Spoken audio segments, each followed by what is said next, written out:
The beach. If you live on Long Island, then you've got to love the beach. Like here at Cedar Beach, overlooking Long Island Sound. In fact, as I stand here overlooking Long Island Sound, I'm reminded of a quote by John Kenneth Galbraith. Total physical and mental inertia are highly agreeable.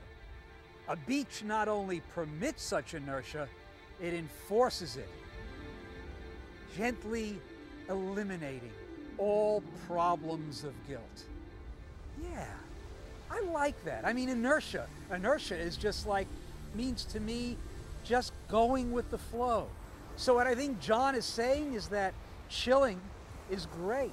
And if you want to chill and not feel guilty about it, you go down to a beach and that beach just tells you, chill out, man, and don't worry about a thing.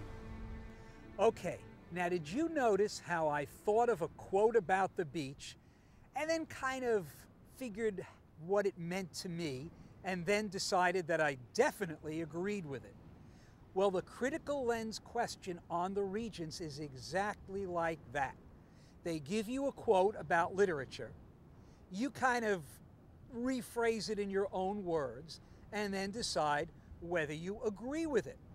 For example, on the June 2005 Regents, the quote by Walker Percy was, "In this world, goodness is destined to be defeated," which would kind of cheer us all up, I think. The idea would be to rephrase that quote and decide whether you agree with it.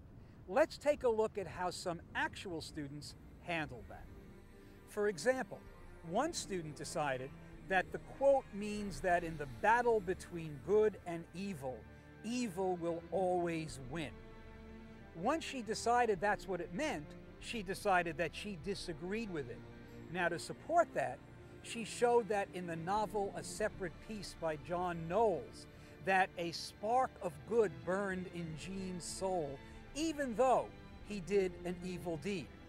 And she also showed that in the novel Catcher in the Rye by J.D. Salinger, Holden Caulfield was pessimistic all the way through the book, but called out Allie's name while he was in the middle of crisis, showing that there was still goodness and caring inside of him. Now, another student also interpreted the quote to mean that goodness will always be destroyed by evil. Now, this student agreed with the quote.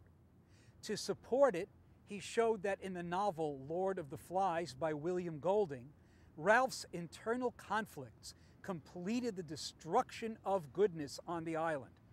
And he also showed that in the book Night, Elie Wiesel physically survived the Holocaust, but his soul had been murdered forever by the Nazis' evil. You know, I agree with John Kenneth Galbraith so much, I'm going to give in to some inertia right now.